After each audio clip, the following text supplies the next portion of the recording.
Hello, dear World of Warcraft friends. Welcome back to a new video on my channel. Today we're getting started. Everyone has been waiting for it. Everyone loves tier lists. I don't know anyone who dislikes them, lol. We're taking a look at the first tier lists from patch 12.1, but this time they're not put together by me. They're from the guide writers at Icy Veins. By now, thanks to a bit of class tuning, we know what has changed for the different classes with 12.1, and Icy Veins has a lot of good guide writers, Mythic Plus players, raiders, and so on. They got together and created a ranking of the best DPS as of patch 12.1. It's important to note that the patch will most likely be released in August, and until then, there will probably be some more class tuning. Likewise, after the patch is released, there will be further tuning changes. At the start of the first season of Midnight, this went on for 4 weeks, with tuning every week. So that means, just because your class might not look so good right now, that doesn't really mean anything. And of course, just a reminder here, I'm mainly looking at this because I just find it interesting to see which class currently has how much potential, but don't base your decision on this alone. Play what you enjoy, because of course it can also go the other way, that classes which are currently really strong might get nerfed because they're just too strong. With that, let's get started with the list. Leave a like, subscribe, let's go for 38,000. I would be really happy if we can achieve that. There's a big giveaway and a winner will be drawn, and with that, let's go. It's also mentioned here again. They did an analysis in the end. And based on that, they created this tier list here, which is purely based on DPS. Come out, and things like utility, so what do the classes bring to the group, how well do they survive, how mobile are they, etc. So it's not just about the damage here, but that also plays a role at this point. You see, mainly responsible for this is Petco, the multi. I don't know if he's top 1 or 0.1, but he's one of the best Mythic Plus players in the world. And this list also comes largely from him. We see, first of all, there is currently no S tier, which suggests that there are apparently at least some specs that are really, really good, but not that one that completely blows all the others away.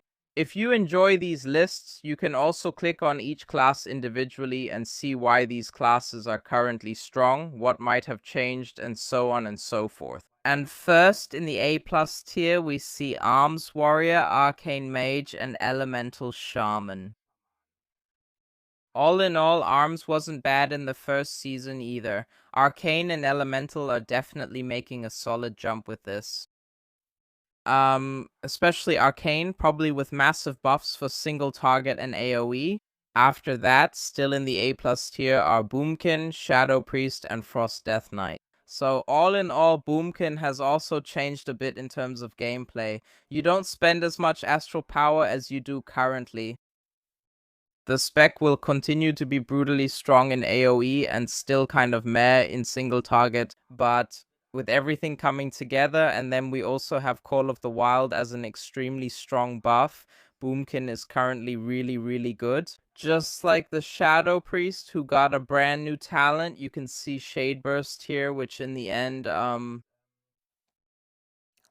also summons these shadowy apparitions, but they then explode on all enemies around your target and don't just fly in a line. So very, very strong damage. And actually Frost Death Knight is also very strong. However, not as insane during cooldowns anymore. Blizzard wants to limit that a bit for all classes. Instead, it's consistently high damage, one of the highest burst damage specs right now. Frost Death Knight looks pretty good and is also very, very tanky, so it's almost impossible to kill. And then it seems like it's going to be a good expansion or a good season for Shamans. Enhancement Shaman is also up there at the top. Then we have the A tier here. After there were a lot of nerfs for the Devourer at the beginning of the PTR, there have now been some buffs again. Accordingly, the whole thing is in the A tier. We still have the Affliction Warlock in play. Unholy Decay, which got nerfed quite a bit, but is still strong enough to at least make it into A tier here. We also have the Demo Warlock in the mix, and apparently nothing has changed compared to Season 1. Fire Mage is up there as well, along with Havoc Demon Hunter. The rotation is supposed to stay pretty much the same here. In return, the burst damage and also the sustained damage are pretty good. In the B tier, we have the Survival Hunter. So actually, the best Hunter spec right now seems to be Survival. Then Retribution Paladin, although I think no matter how good the spec is, people will play it anyway. Fury Warrior is in the B tier, just like the Feral Druid. Beastmaster Hunter is in, and so is the Destro Warlock. Then B tier. Actually, it looks like we don't have a good season for rogues right now. Outlaw Rogue and Asa Rogue aren't performing that well at the moment. You can find them in this tier. Same goes for the Marksmanship Hunter. Same goes for the Windwalker Monk and the Devastation Evoker.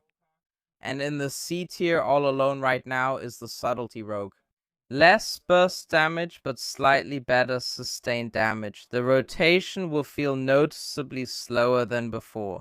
And here they say they believe that the spec isn't quite finished yet. You can still see there are 2 specs that haven't been ranked yet. That's the Augmentation Evoker. For one, the Scale Commander has been nerfed quite a bit here. However, the true power of the spec can't be assessed yet.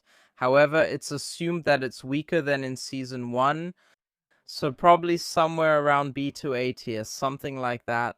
And last but not least, we still have the Frost Mage, which actually hasn't changed much.